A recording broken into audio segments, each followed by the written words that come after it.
ओम शांति। 15 नवंबर 2025 के ईश्वरीय महावाक्य। पहले सुनते हैं मुरली के मुख्य पॉइंट्स। बाबा ने कहा, सारा मदार है पढ़ाई और याद पर, उसमें भी नंबर 1 है याद। याद से ही तुम्हारे कैरेक्टर सुधरते हैं, आयु भी बड़ी होती है। पहले खुद को देखना है कि मैं कहाँ तक धारणा करता हूँ। अगर मेरे में ही रोने की आदत है तो दूसरे को खुश मिजाज कैसे बना सकता हूँ। बाबा ने कहा, जो रोते हैं सो खोते हैं। बीमारी में ही अवस्था की परख होती है। तकलीफ में थोड़ा कुड़कने की आवाज भल निकलती है, परंतु याद में जरूर रहना है। पुरुषार्थ करते करते तुम्हारी प्रारब्ध जब नजदीक होगी तो फिर बहुत साक्षात्कार होते रहेंगे। लास्ट में बाबा ने कहा, अपने को शरीर समझना यह भी एक कड़ी बीमारी है, इसलिए ही सब रसातल में चले गए हैं। उनको फिर तुम्हें सैल्वेज करना है। अभी तुम कौड़ियों पिछाड़ी टाइम वेस्ट मत करो, मेरा बनकर यह रूहानी धंधा करो। और अब सुनते हैं महावाक्यों को विस्तार से। मुरली का सार। मीठे बच्चे, अपने कैरेक्टर सुधारने के लिए याद की यात्रा में रहना है। बाप की याद ही तुम्हें सदा सौभाग्यशाली बनाएगी। प्रश्न, अवस्था की परख किस समय होती है? अच्छी अवस्था किसकी कहेंगे? उत्तर, अवस्था की परख बीमारी के समय होती है। बीमारी में भी खुशी बनी रहे और खुश मिजाज चेहरे से सबको बाप की याद दिलाते रहो, यही है अच्छी अवस्था। अगर खुद रोएंगे, उदास होंगे तो दूसरों को खुश मिजाज कैसे बनाएंगे? कुछ भी हो जाए, रोना नहीं है। ओम शांति। 2 अक्षर गाए जाते हैं, दुर्भाग्यशाली और सौभाग्यशाली। सौभाग्य चला जाता है तो दुर्भाग्य कहा जाता है। स्त्री का पति मर जाता है तो वह भी दुर्भाग्य कहा जाता है। अकेली हो जाती है। अभी तुम जानते हो, हम सदा के लिए सौभाग्यशाली बनते हैं। वहां दुख की बात नहीं, मृत्यु का नाम नहीं होता है, विधवा नाम ही नहीं होता। भले साधु संत है, ऐसा नहीं कि उन्हें कोई दुख नहीं होता है। कोई पागल बन पड़ते हैं, बीमार रोगी भी होते हैं। यह है ही रोगी दुनिया। सतयुग है निरोगी दुनिया। तुम बच्चे समझते हो, हम भारत को फिर से श्रीमत पर निरोगी बनाते हैं। इस समय मनुष्यों के कैरेक्टर्स बहुत खराब हैं। अब कैरेक्टर सुधारने की भी जरूर डिपार्टमेंट होगी। स्कूलों में भी स्टूडेंट्स का रजिस्टर रखा जाता है, उनके कैरेक्टर्स का पता चलता है। इसलिए बाबा ने भी रजिस्टर रखवाया था। हर एक अपना रजिस्टर रखो। कैरेक्टर देखना है कि हम कोई भूल तो नहीं करते हैं। पहली बात तो बाप को याद करना है, उनसे ही तुम्हारा कैरेक्टर सुधरता है। आयु भी बड़ी होती है एक की याद से। यह तो है ज्ञान रत्न। याद को रत्न नहीं कहा जाता। याद से ही तुम्हारे कैरेक्टर सुधरते हैं। यह 84 जन्मों का चक्र तुम्हारे सिवाय और कोई समझा न सके। इस पर ही समझाना है विष्णु और ब्रह्मा। शंकर के तो कैरेक्टर नहीं कहेंगे। तुम बच्चे जानते हो ब्रह्मा और विष्णु का आपस में क्या कनेक्शन है। विष्णु के 2 रूप हैं, यह लक्ष्मी नारायण। वही फिर 84 जन्म लेते हैं। 84 जन्मों में आप ही पूज्य और आप ही पुजारी बनते हैं। प्रजापिता ब्रह्मा तो जरूर यहाँ ही चाहिए ना। साधारण तन चाहिए, बहुत करके इसमें ही मूझते हैं। ब्रह्मा तो है ही पतित पावन बाप का रथ। कहते भी हैं, दूर देश का रहने वाला आया देश पर आए। पावन दुनिया बनाने वाला पतित पावन बाप पतित दुनिया में आया। पतित दुनिया में एक भी पावन नहीं हो सकता। अभी तुम बच्चों ने समझा है कि 84 जन्म हम कैसे लेते हैं। कोई तो लेते होंगे ना। जो पहले पहले आते होंगे उनके ही 84 जन्म होंगे। सतयुग में देवी देवता ही आते हैं। मनुष्यों का जरा भी ख्याल नहीं चलता। 84 जन्म कौन लेंगे? समझ की बात है। पुनर्जन्म तो सब मानते हैं, 84 पुनर्जन्म हुए, यह बड़ी युक्ति से समझाना है। 84 जन्म तो सभी नहीं लेंगे ना, एक साथ सब थोड़े ही आएंगे और शरीर छोड़ेंगे। भगवानुवाच भी है कि तुम अपने जन्मों को नहीं जानते हो, भगवान ही बैठ समझाते हैं। तुम आत्माएं 84 जन्म लेती हो। यह 84 की कहानी बाप तुम बच्चों को बैठ सुनाते हैं, यह भी एक पढ़ाई है। 84 का चक्र तो जानना बहुत सहज है। दूसरे धर्म वाले इन बातों को समझेंगे नहीं। तुम्हारे में भी कोई सभी 84 जन्म नहीं लेते हैं। सभी के 84 जन्म हो तो सब इकट्ठे आ जाएं, यह भी नहीं होता है। सारा मदार पढ़ाई और याद पर है, उसमें भी नंबर 1 है याद। डिफिकल्ट सब्जेक्ट पर मार्क्स जास्ती मिलती हैं, उनका प्रभाव भी होता है। उत्तम मध्यम कनिष्ठ सब्जेक्ट होती है ना, इनमें हैं 2 मुख्य। बाप कहते हैं मुझे याद करो तो संपूर्ण निर्विकारी बन जाएंगे और फिर विजय माला में पिरो जाएंगे। यह है रेस। पहले तो खुद को देखना है कि मैं कहाँ तक धारणा करता हूँ, कितना याद करता हूँ, मेरे कैरेक्टर्स कैसे हैं। अगर मेरे में ही रोने की आदत है तो दूसरे को खुश मिजाज कैसे बना सकता हूँ। बाबा कहते हैं जो रोते हैं सो खोते हैं। कुछ भी हो जाए लेकिन रोने की दरकार नहीं है। बीमारी में भी खुशी से इतना तो कह सकते हो, अपने को आत्मा समझ बाप को याद करो। बीमारी में ही अवस्था की परख होती है। तकलीफ में थोड़ा कुड़कने की आवाज भल निकलती है, परंतु अपने को आत्मा समझ बाप को याद करना है। बाप ने पैगाम दिया है। पैगंबर मैसेंजर एक शिव बाबा है, दूसरा कोई है नहीं। बाकी जो भी सुनाते हैं सारी भक्ति मार्ग की बातें। इस दुनिया की जो भी चीजें हैं सब विनाशी हैं। अभी तुमको वहां ले जाते हैं जहां टूट फूट नहीं। वहां तो चीजें ही ऐसी अच्छी बनेंगी जो टूटने का नाम ही नहीं होगा। यहाँ साइंस से कितनी चीजें बनती हैं, वहां भी तो साइंस जरूर होगी, क्योंकि तुम्हारे लिए बहुत सुख चाहिए। बाप कहते हैं तुम बच्चों को कुछ भी पता नहीं था। भक्ति मार्ग कब शुरू हुआ, कितना तुमने दुख देखा, यह सब बातें अभी तुम्हारी बुद्धि में है। देवताओं को कहा ही जाता है सर्वगुण संपन्न, फिर वह कलाएं कैसे कम हुई? अभी तो कोई कला नहीं रही है। चंद्रमा की भी धीरे धीरे कला कम होती है ना। तुम जानते हो यह नई दुनिया भी पहले नई है तो वहां हर चीज सतो प्रधान फर्स्ट क्लास होती है, फिर पुरानी होते कलाएं कम होती जाती हैं। सर्वगुण संपन्न यह लक्ष्मी नारायण है ना। अभी बाप तुमको सच्ची सच्ची सत्य नारायण की कथा सुना रहे हैं। अभी है रात, फिर दिन होता है। तुम संपूर्ण बनते हो तो तुम्हारे लिए फिर सृष्टि भी ऐसी ही चाहिए। 5 तत्व भी सतो प्रधान, 16 कला संपूर्ण बन जाते हैं। इसलिए शरीर भी तुम्हारे नेचुरल ब्यूटीफुल होते हैं, सतो प्रधान होते हैं। यह सारी दुनिया 16 कला संपूर्ण बन जाती है। अभी तो कोई कला नहीं है।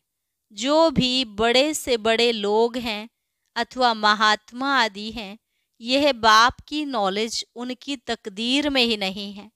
उन्हों को अपना ही घमंड है, बहुत करके है ही गरीबों की तकदीर में। कोई कहते हैं इतना ऊंच बाप है, उनको तो कोई बड़े राजा अथवा पवित्र ऋषि आदि के तन में आना चाहिए। पवित्र होते ही हैं सन्यासी। बाप बैठ समझाते हैं मैं किस में आता हूँ? मैं आता ही उसमें हूँ जो पूरे 84 जन्म लेते हैं, एक दिन भी कम नहीं। श्री कृष्ण पैदा हुआ उस समय से 16 कला संपूर्ण ठहरा, फिर सतो रजो तमो में आते हैं।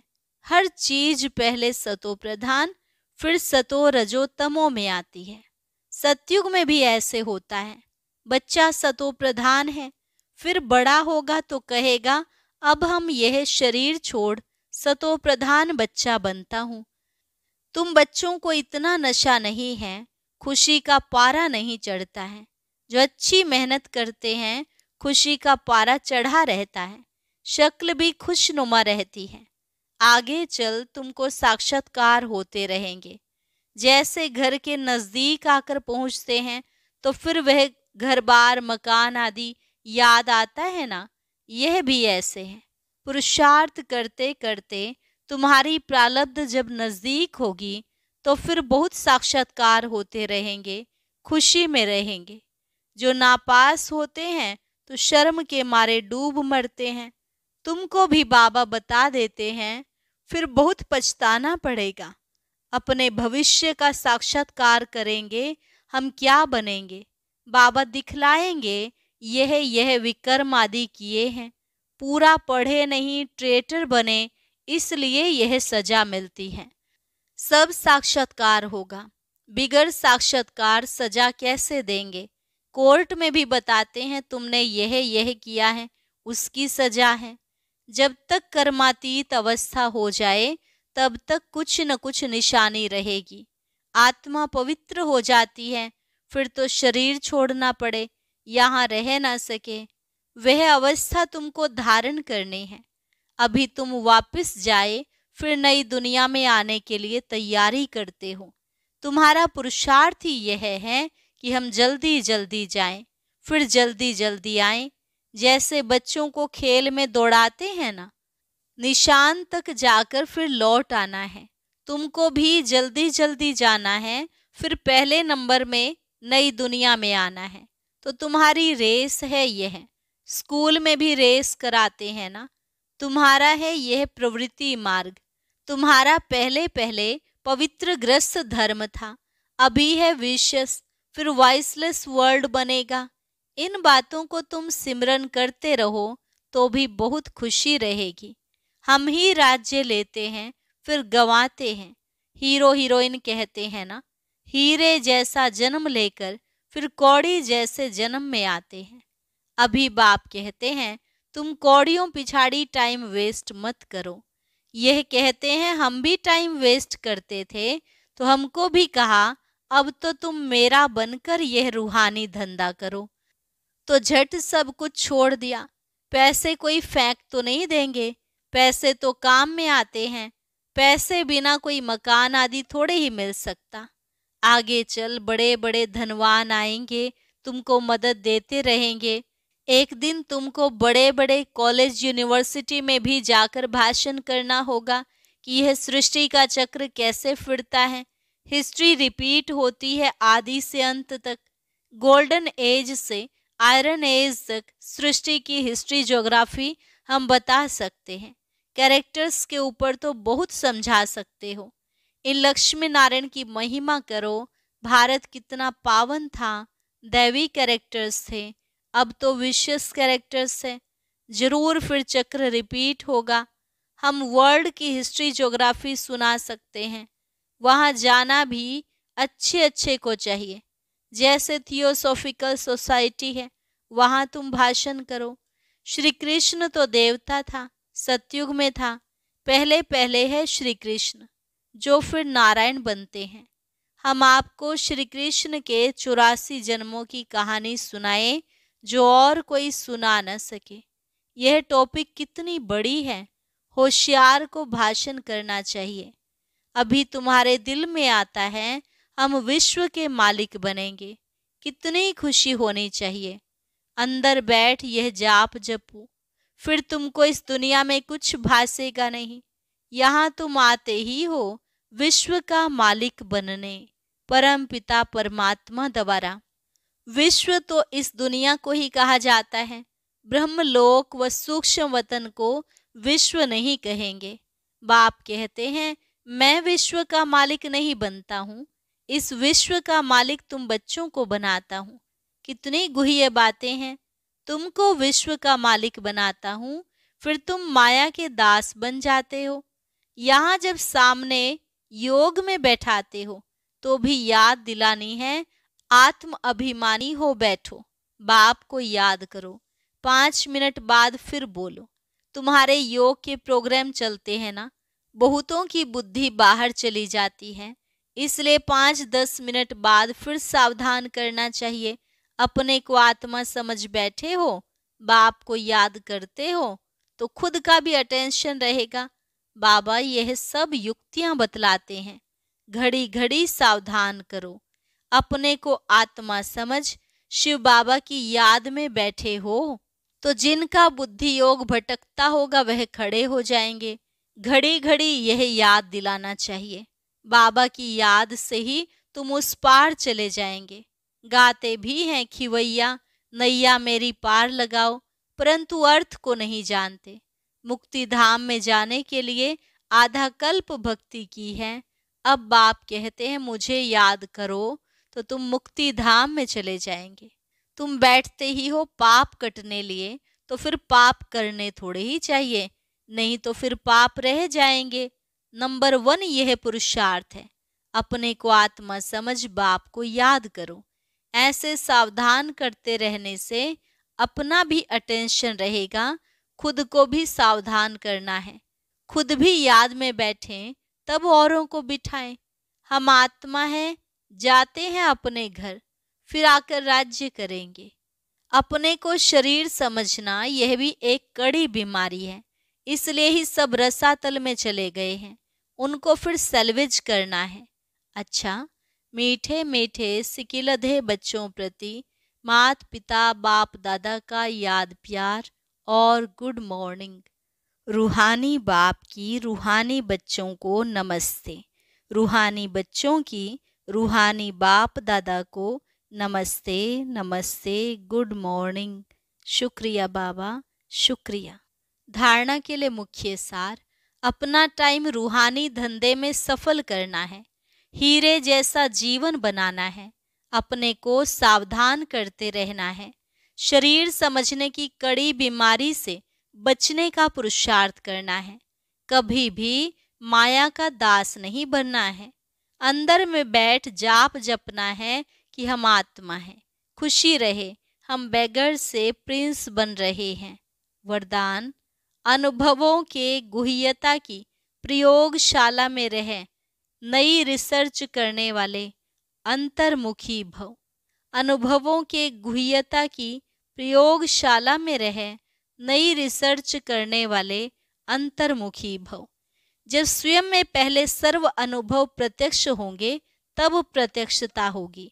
इसके लिए अंतर्मुखी बन याद की यात्रा व हर प्राप्ति की गुह्यता में जाकर रिसर्च करो, संकल्प धारण करो और फिर उसका परिणाम व सिद्धि देखो कि जो संकल्प किया वह सिद्ध हुआ या नहीं। ऐसे अनुभवों के गुह्यता की प्रयोगशाला में रहो, जो महसूस हो कि यह सब कोई विशेष लगन में मगन इस संसार से उपराम है। कर्म करते योग की पावरफुल स्टेज में रहने का अभ्यास बढ़ाओ। जैसे वाणी में आने का अभ्यास है, ऐसे रूहानियत में रहने का भी अभ्यास डालो। स्लोगन, संतुष्टता की सीट पर बैठकर परिस्थितियों का खेल देखने वाले ही संतुष्ट मणि हैं। संतुष्टता की सीट पर बैठकर परिस्थितियों का खेल देखने वाले ही संतुष्ट मणि हैं। अव्यक्त इशारा, अशरीरी व विदेही स्थिति का अभ्यास बढ़ाओ। जैसे हठयोगी अपने श्वास को जितना समय चाहे उतना समय रोक सकते हैं, आप सहज योगी, स्वतः योगी, सदा योगी, कर्म योगी, श्रेष्ठ योगी अपने संकल्प को, श्वास को प्राणेश्वर बाप के ज्ञान के आधार पर जो संकल्प, जैसा संकल्प, जितना समय करना चाहो उतना समय उसी संकल्प में स्थित हो जाओ। अभी अभी शुद्ध संकल्प में रमण करो। अभी अभी एक ही लगन अर्थात एक ही बाप से मिलने की, एक ही अशरीरी बनने के शुद्ध संकल्प में स्थित हो जाओ। अच्छा, और अभी सुनते हैं आज का अव्यक्त ज्ञान मोती।